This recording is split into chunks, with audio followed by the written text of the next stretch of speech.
Assalamualaikum warahmatullahi wabarakatuh. Selamat pagi, salam sejahtera bagi kita semua.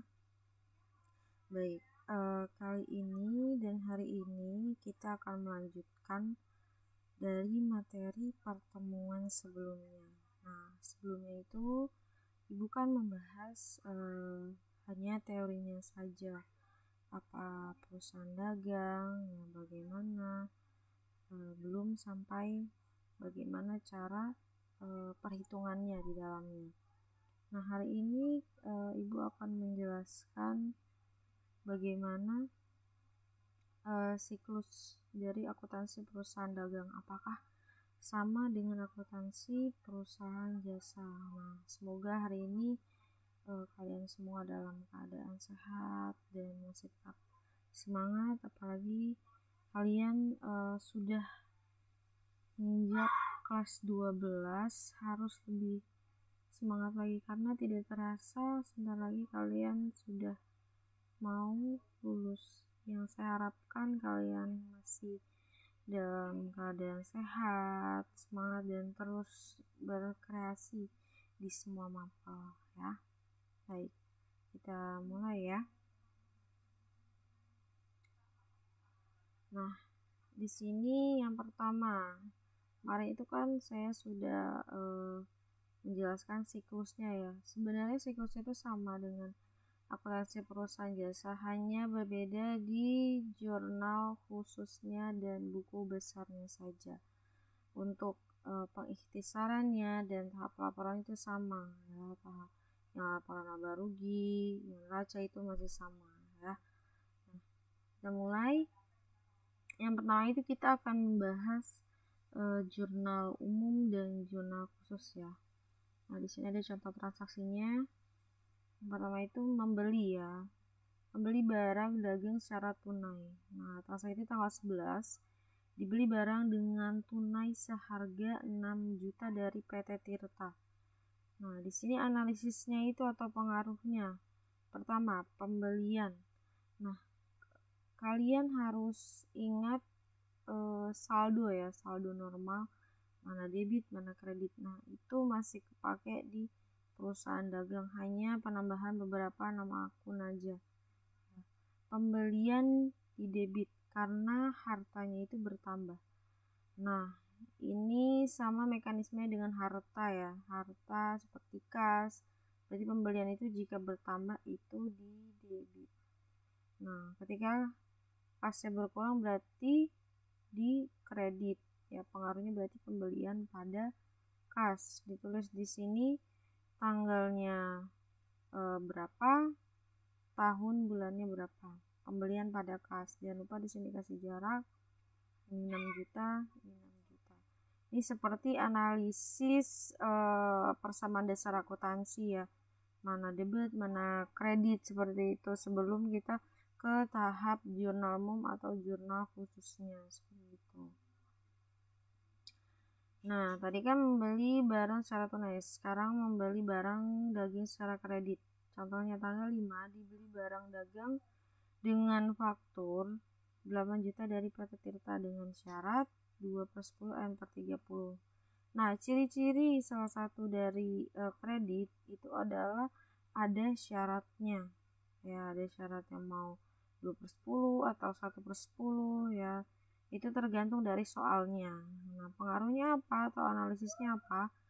Nah, pembelian di debit karena hartanya bertambah, karena dia kan membeli barang dagang, berarti otomatis pembeliannya itu bertambah.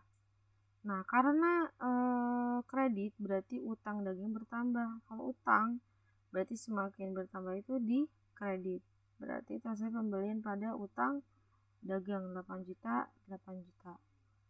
Kemudian selanjutnya mengembalikan barang dagang. Nah, kalau di perusahaan dagang ini mengembalikan itu bahasa lainnya itu retur ya. Nah, di sini tanggal 8 Maret dikirim kembali barang dagang yang telah dibeli secara kredit dari PT Tirta, telah diterima nota kreditnya. Nah, apa yang mempengaruhi? Berarti utang dagangnya bertambah di debit karena barangnya kan dikembalikan kan. Kamu posisikan kamu nih mengembalikan barang dagang ke perusahaan, berarti perusahaan itu harus membayar ya kan. Nah, retur pembeliannya bertambah di kredit. Nah, berarti ini utang pada retur pembelian. Kemudian membayar dan menerima perhitungan biaya angkut pembelian. Terasanya tanggal 6 dibayar biaya angkut barang dagang yang dibeli dari PT Boga 500.000. Nah, apa pengaruhnya atau analisisnya? Itu yang pertama, beban angkut pembelian di debit karena biayanya bertambah. Dia semacam beban ya. Beban itu seperti harta, jika bertambah itu di debit. Nah, pengaruh yang kedua adalah kas. Kas itu berkurang. Ya, harta kalian berkurang berarti di kredit karena kalian kan membayar biaya angkut untuk apa yang telah dibeli. Berarti kalian mengeluarkan uang, berarti otomatis kasnya kan keluar ya. Nah, tadi kan membeli, sekarang menjual. Menjual barang secara tunai. Tanggal 20 Maret dijual barang secara tunai 5 juta pada toko Ahwa. Pengaruhnya apa? Yang pertama, kasnya itu bertambah di debit. Yang kedua adalah penjualannya bertambah. Kan kalian membeli barang. Menjual barang, ya kan? Menjual barang otomatis kan ada pemasukan ke perusahaan kalian, ya kan? Kasnya bertambah, penjualan kalian juga bertambah. Ibarat itu penjualan itu pendapatan kalian ya, pendapatan kalian yang masuk ke perusahaan. Itu berarti kas pada penjualan. Yang kedua, menjual barang secara kredit. Maret tanggal 12 dijual barang dengan faktur. Nah, ada syaratnya, berarti ini kredit ya, ciri-ciri dari kredit. 12 juta. Pengaruhnya apa? Analisisnya apa?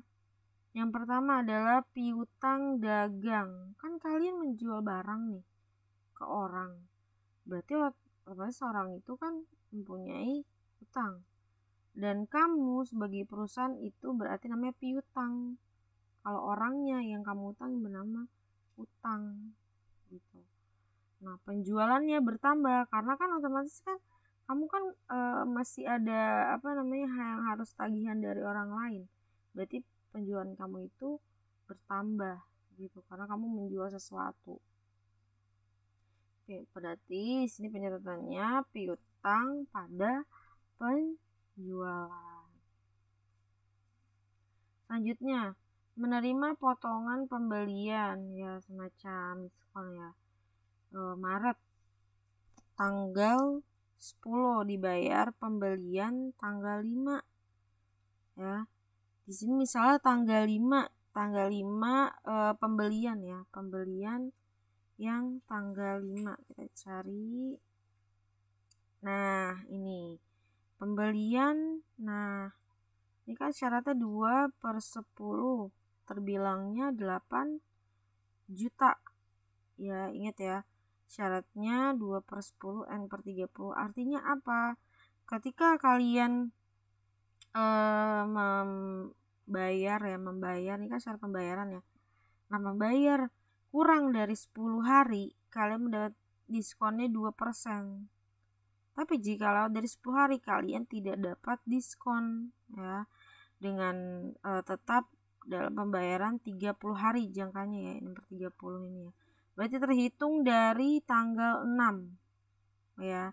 Berarti 6 tambah ke 10 berapa? Ya, berapa? 16 ya, berarti 16, tanggal 16.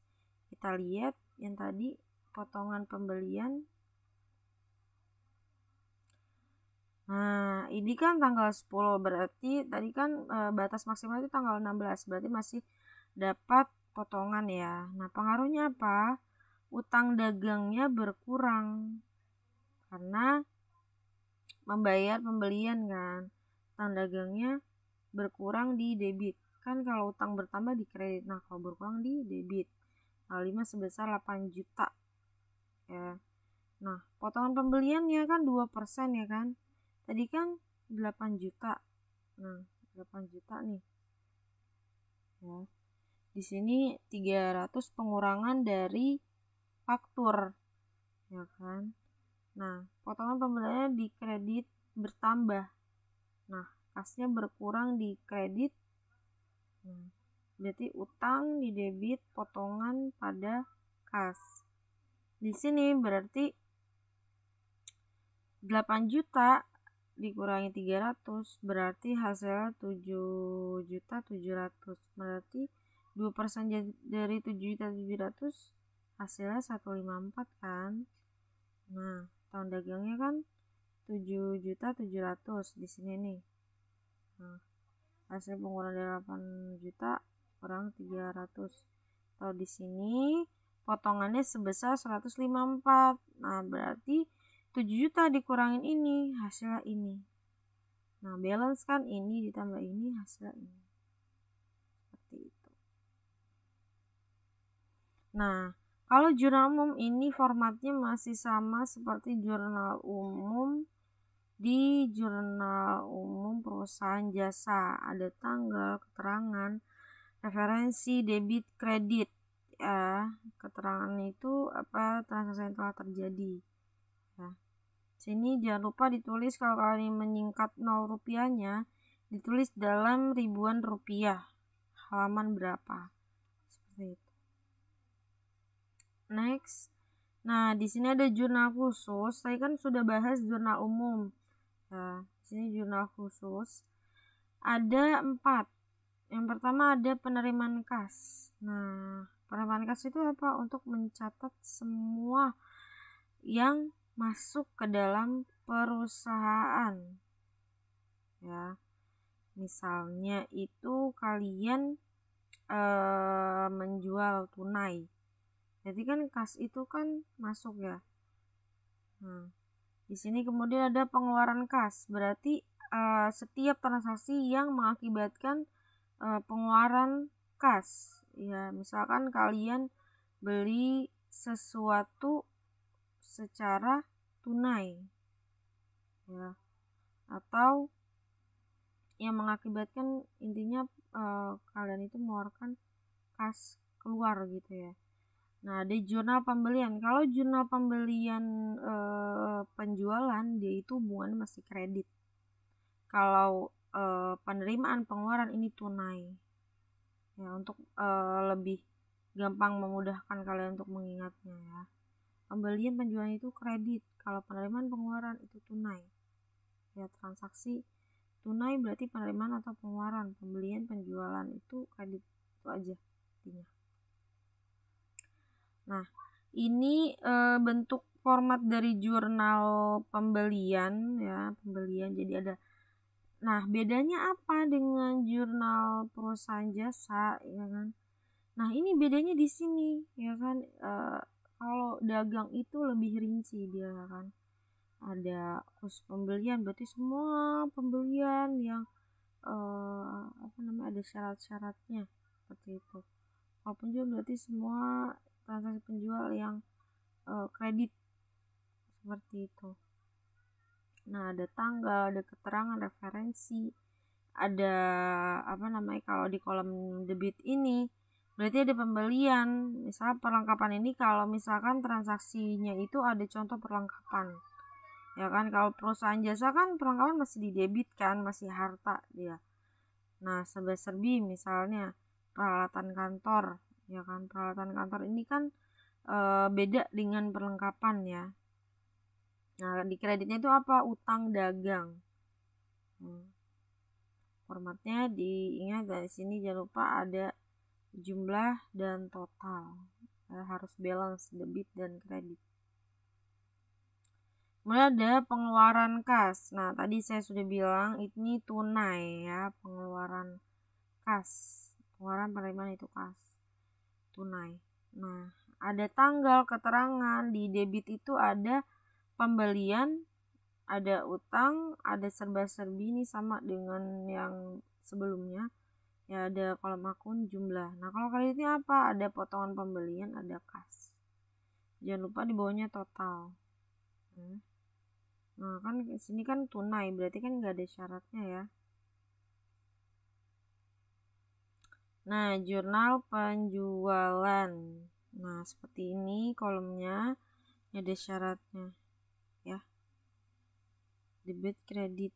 Nah, debitnya itu piutang dagang, kreditnya itu penjualan.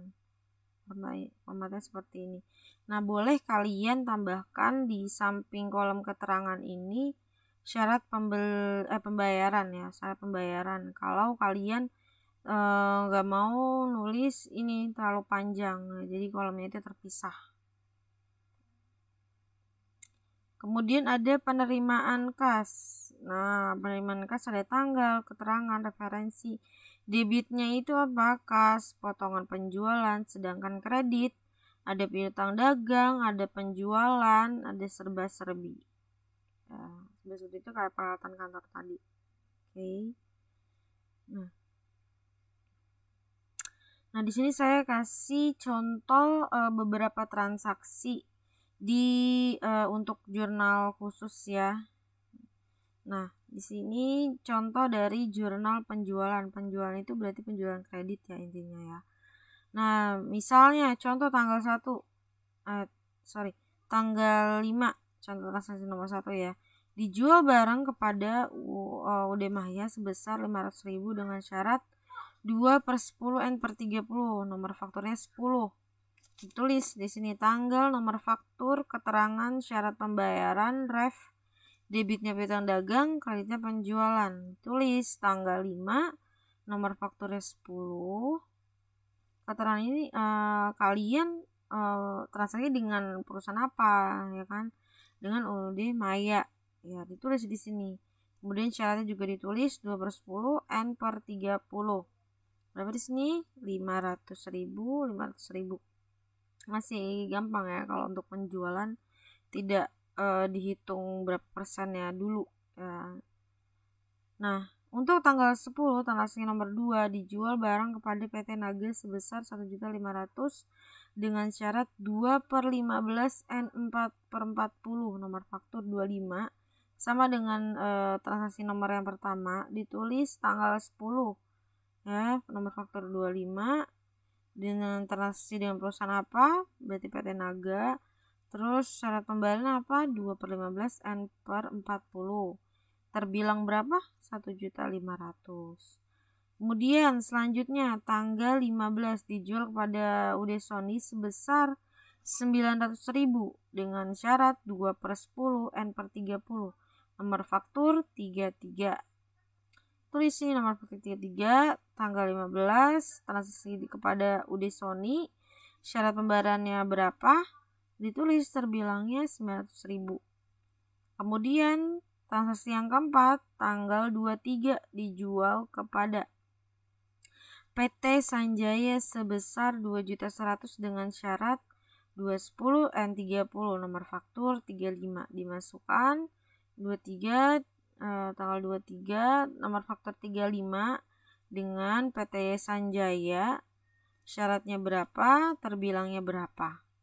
Nah, dan yang terakhir tanggal 27, dijual kepada UD Makmur sebesar 600 dengan syarat EOM. Nah, end of month ya, dilihat lagi catatannya end of month itu kemarin apa ya.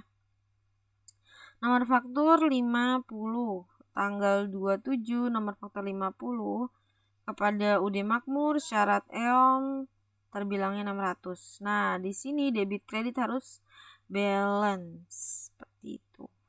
Jelas ya, sama dengan akuntansi perusahaan jasa, semua akuntansi itu harus balance jumlah terakhirnya. Nah, next di sini ada contoh dari jurnal penerimaan kas. Sebenarnya jurnal penjualan itu sama aja ya seperti jurnal pembelian, karena dia itu kan transaksi apapun itu kredit. Jadi saya langsung ke penerimaan aja ya. Penerimaan juga sama konsepnya dengan pengeluaran ya. Jadi yang tunai. Nah, di sini penerimaan kas berarti transaksinya berhubungan dengan penjualan tunai, pembayaran piutang, dan setor modal. Berarti uangnya kan mengakibatkan uangnya masuk ya. masuk di transaksi yang pertama. Tanggal 1, pemilik modal Pak Budi menyetorkan uang ke perusahaan sebesar 25 juta. Nah, sama nih, agak beda jauh ya dengan perusahaan jasa ya. Berarti kan kalau di perusahaan jasa itu kan kas pada modal. Nah, kita lihat nih. Di sini ada tanggal keterangan ref, debitnya itu ada kas, potongan penjualan, kreditnya ada piutang dagang, penjualan, serba-serbi. Nah, masuk tanggal 1, transaksi dilakukan oleh siapa? Pak Budi. Kasnya masuk 25.000. Kenapa saya ini? Karena dipersingkat ya, kalian boleh tulis di sini dalam ribuan rupiah. Nah, akun serba-serbi ini ditunjukkan untuk menuliskan akun yang tidak ada di debit dan kredit. Ya. Nah, terus selanjutnya tanggal 3 dijual kepada UD Tatang sebesar 1 juta. Berarti penjualan tunai. Kalau kalian dijual kepada ini dengan syarat, nah itu berarti kredit ya. Kalau ini kan tunai, nggak ada syaratnya. Tulis ini tanggal 3 UD Tatang, kasnya 1.000, penjualannya 1.000. Ya, sama seperti analisis yang awal tadi, slide pertama yang saya contohkan ya. Itu ada kas pada penjualan untuk penjualan tunai. Nah, transaksi tanggal 11 diterima pendapatan dari bank sebesar 250.000. Berarti ini kan masuk ya pendapatan gitu kan ya. Pendapatan wah tadi masuk ke perusahaan. Nah, di sini tulis tanggal 11, berarti di sini bunga bank atau pendapatan bank ya. Di sini kalian tulis 250, kasnya masuk. Di sini akun serba-serbinya kreditnya itu pendapatan bunga. Ya, pendapatan bunga. Pendapatan itu kan kredit ya, tambahnya. Nah, tanggal 18 dijual perlengkapan kantor sebesar 600.000. Ditulis sini 18 penjualan peralatan kantor, keterangannya ini buat semua transaksi di sini ya, keterangan itu. Kas di sini ya serba-serbi ya peralatan kantor. Kenapa? Tadi kan saya udah bilang kalau nggak ada di ini di kolom ini kalian tulis serba-serbi. Ya, nama akunnya apa. Selanjutnya tanggal 29 diterima pembayaran atas penjualan tunai dari PT Maju sebesar 1 juta. Diterima pembayaran. Nah, ini tanggal 29 PT Maju, kas pada penjualan sama kayak yang tanggal 3 ya. Nah, tanggal 19 diterima pelunasan faktur nomor 25 ya. Untuk pembelian barang tanggal 10 Januari. Nah, berarti kita lihat nih transaksi sebelumnya nih. Nomor faktur 25. Ya, nomor faktur 25. Bentar. Nah, di sini kita lihat nomor faktur 25. Ya, terbilangnya 1.500.000. Tanggal 10, syaratnya 2/15. Berarti ini batasnya 15 hari ya. Tinggal ditambahkan 10 tambah 15, berarti maksimalnya itu tanggal 25. Ya, bisa dapat potongan ya. Ini syaratnya maksimalnya 40 hari. Ya, kalau lewat dari 15 hari tidak dapat potongan. Nomor 25 terbilangnya 15. Nah, di sini tadi kan tanggal 19. Nah, dilihat tanggal 19. Nah, tadi kan 1.500.000, berarti 2% dari 1.500.000 berapa? Gitu. Nah, berapa hasilnya? 30.000. Nah, 30.000 ya, berarti di sini 30 ya. Tadi kan piutang dagangnya kan 15 ya. Tadi kan terbilangnya itu kan 15. Jadi 15 dikurangin ini hasilnya 147. Harus balance debit kreditnya. Nah, yang terakhir, diterima pembayaran atas pelunasan faktur faktur 33 tanggal 15 Januari. Cari tanggal 15 Januari. 15 Januari. Nah, ini 900.000. Syarat itu 2/10, berarti 10 hari setelah tanggal 15. Maksimal tanggal 25. Ya, kita lihat tadi tanggal berapa? Nah, berarti dia nggak dapat potongan ya. Berarti yang ini ya udah, berarti 900 aja, nggak usah dikaliin dengan 2% gitu ya. Berarti di sini 900 ya, kasnya bertambah, piutang dagangnya dikredit gitu, dijumlahkan akun debitnya, akun kreditnya jumlahkan. Nah, hasil balance 32.50, 32.50. Nah, selanjutnya yaitu jurnal umum nih. Tadi kan saya baru ngasih formatnya. Nah, jurnal umum itu berkaitan dengan transaksi pembelian barang dagang, penjualan barang dagang, retur penjualan dan pembelian. Nah, saya contohin di sini lain lagi ya dengan yang sebelumnya. Tanggal 12 dikirim nota kredit pada PT Naga atas barang yang telah diterima kembali karena rusak sebesar 300.000. Nomor faktur 25 pada tanggal 10 Januari. Cari tanggal 10 Januari. Nah, 10 Januari ini ya. Nah, 15 nih.